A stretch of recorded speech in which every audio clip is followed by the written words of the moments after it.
Hello everyone, Ryan here.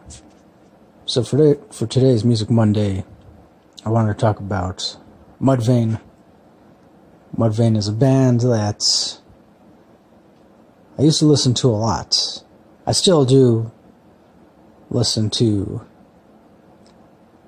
all their albums. Well, I mostly listen to their first album, usually on repeat.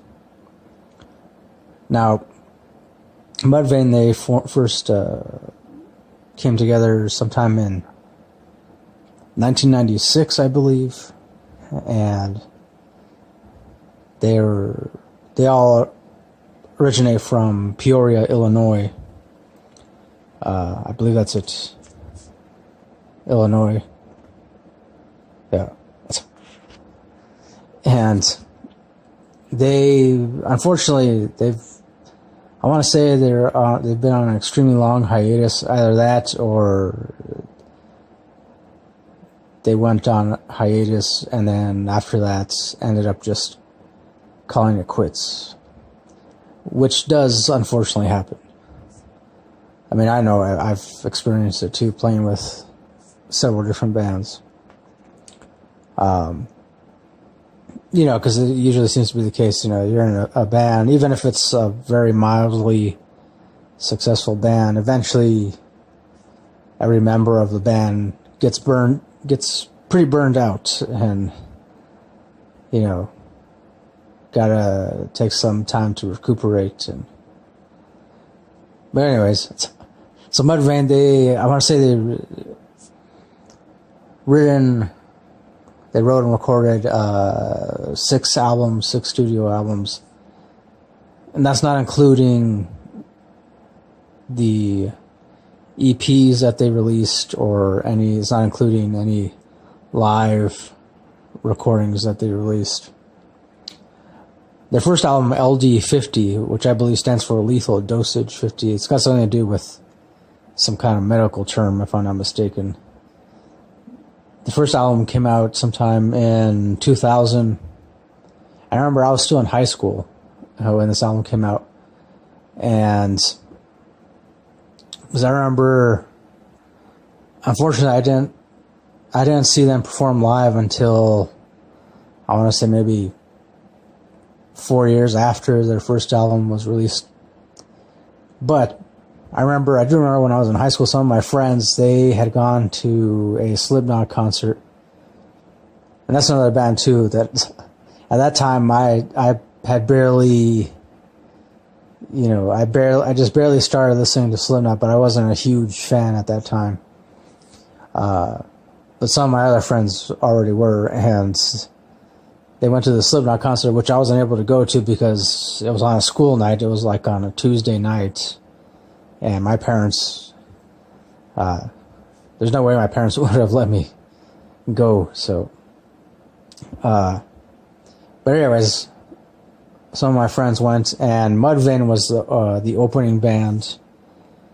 And I remember the next day at school, my friends were telling me, you know, they were like, hey man, you gotta check out this new band. We saw they opened for Slipknot last night. They're called Mudvayne or something like that, and they got this really interesting sound, and I remember asking them, do they have an album out? And then they were like, no, their first album is supposed to come out like in another couple weeks or something. So then I was like, oh, okay. And then I just didn't think much of it after that. Until finally, like 2.5 weeks or so later, a friend of mine, one of those friends, let me borrow his copy. Well, he ended up burning a copy for me. Back in the days when people used to make illegal copies of CDs and entire albums worth of songs, and so a friend of mine made a copy for me, and I pretty much rushed home after school that day and put it in my stereo, and I was really surprised. That, because by that point too, I'd already seen a lot of posters of them, other pictures of them, at that time, the band members, they were wearing makeup, and they were essentially dressing like some kind of like a mix between like horror movie monsters, but also sci-fi creatures. Kind of, I guess I want to say like almost like remind me of a little bit of like what Slipknot was doing, except Slipknot, they would wear masks, and Mudvayne, they painted their faces, so it was a little bit more, I guess, slightly weird and eerie, rather than, not just like an intense kind of scary, but more weird than anything else. So I wasn't really expecting much from their first album, but then once I did listen to it, yeah, I was definitely blown away. I mean, I remember one of the very first things I noticed was the awesome bass lines. Like their bass player, I believe his name is Ryan, another Ryan. Hey, Ryan Martini, I think that's his last name, Martini. And I noticed right away he wasn't playing the typical kind of heavy metal or rock bass stuff. It was more like much more jazz influenced, and even like very progressive kind of style of bass playing. And I really liked it because it was like a breath of fresh air to me. Because before I listened to that, I was used to like barely being able to hear bass tracks when it came to any rock band. But yeah, I liked that I could really hear his bass track standing out. And after that, and then I also noticed the drums. The drummer is insane. I want to say his name is Matthew McDonough or something. Not McDonald, not like McDonald's. It's McDonough, Donu, but he's an insane drummer. And the guitar player, Greg Tribbitt. I'm not really sure I pronounced it. I definitely do like all the riffs that the guitar player would come up with. Though I would say, as far as the first album is concerned, it was like they used the way the guitar riffs were implemented. It was more in a way to like add an extra layer of sound more than anything else. It wasn't really done to like show off anything. Though in their later albums, the guitar player does have his shining moments. Later on he started to implement guitar solos and traditional heavy metal rock guitar kind of stuff. But for the first album, not so much. It was just more like, he stuck to just the rhythm and keeping up with the many tempo changes that the drummer would employ and the bass player. So, but still pretty awesome. And then the singer, of course, Chad, I believe is his name. I don't know, I might get that wrong. Also, too, I mean, they all went by different names, like weird, I don't know, kind of like names that were similar to their actual names, but not really like nicknames. But I remember the singer for the longest time, he went by the name Cud. But yeah, I remember, I think I immediately ended up liking the singer's vocal range and his style, his tone, and I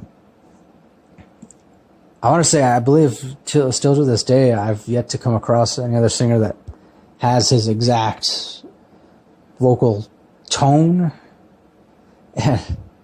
Because it's like, I just remember like just when I heard like the first couple songs off their debut album, reminded me of like kind of like grungy, but also like heavy and intense, passionate. Also, like, I don't know what else. Like, at some points, also like a little bit comedic, but not comedic in the way that like it makes you just want to like laugh out loud, but more like, you know, like, and coupled with the awesome lyrics that he would write.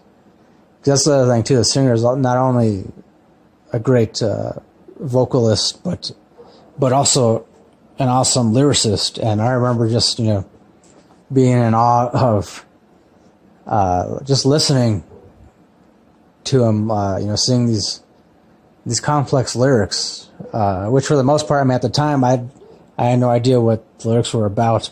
But later on, the more I listened to them, I just figured, you know, they seem to be mostly about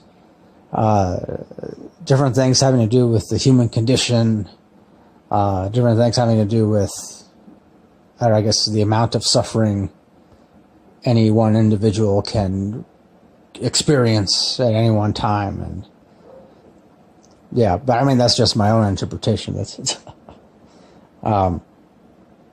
and so anyways, I mean, after a while, eventually, once I finally did see them live, they opened for, I saw them open for Ozzy, I believe. And this was still sometime in the early 2000s. And I remember when the singer came out, he was wearing this like white rabbit suit. And he came out, he had like, you know, he had the head on, and then nobody knew. Like everybody, pretty much everyone in the audience was like, you know, who's this guy dressed in a white rabbit suit? And then once the first song started, he took off the head and threw it in the crowd and started singing, jumping around. And, yeah, they didn't play for very long because I think, you know, because it was them, and I want to say there was like 3 or 4 other bands that were opening for Ozzy. And pretty much each band, I guess they were only allowed to play like no more than like 20 to 30 minutes or something. So, yeah. And I liked them live. I would say, you know, the only thing I guess I didn't like was, it seemed like the guitar player, he was experiencing some kind of technical difficulties. So, I mean, I'm not saying it was his fault, but it sucked that for like a couple of the songs, you could barely hear what he was playing. And so it was mostly like, you could hear the drums and the bass the most. And then, of course, at certain points, the singer like screaming his ass off. And, and then after they finished their set, then the singer, he dove into the crowd, and, you know, some people caught him. He crowd surfed for a little bit and then went back to the stage, and that was pretty much it, and they left. But yeah, I've always liked them. I've always felt it was a shame that they took a hiatus or broke up, or I don't know, I guess at this point they're technically officially broken up or something. But yeah, if you haven't heard any of their stuff, I will provide links to where you can check out some of their songs and watch some of their music videos. Their second album I didn't like as much as their first album, but I still liked it nonetheless. I like that they experimented a little bit more with more melody rather than just a lot of thrash metal stuff. And then the third album, they incorporated even more melody, even more melodic stuff, and I like that. And eventually I stopped listening after their fifth album, because then by that point, I don't know, it felt like to me they started to experiment like even more, and I don't know, maybe that's, you know, to me it almost felt like they weren't able to, like, they were no longer able to stay on the same wavelength as far as the creative process is concerned. And Like, they all had their own ideas, and they, I guess, they were butting heads in the studio or whatever. I mean, I don't know, that's what I know about that. It's based on different interviews I've read with them and whatnot, so. But yeah, definitely, I do plan on reviewing some of their albums too, sometime in a not too distant future. So, so yeah, again, if you haven't checked out Mudvayne, I do suggest you give them a try. Especially if you're into heavy metal, hard rock stuff, just rock in general, but also too if you're into rock music that's a little bit different, a little bit weird, and also makes you think a little bit about reality and your own role in the grand scheme of things. And so yeah, that'll do it for this Music Monday. Thanks for watching this, and as always, until next time, don't forget, keep it real, keep on rocking, and peace.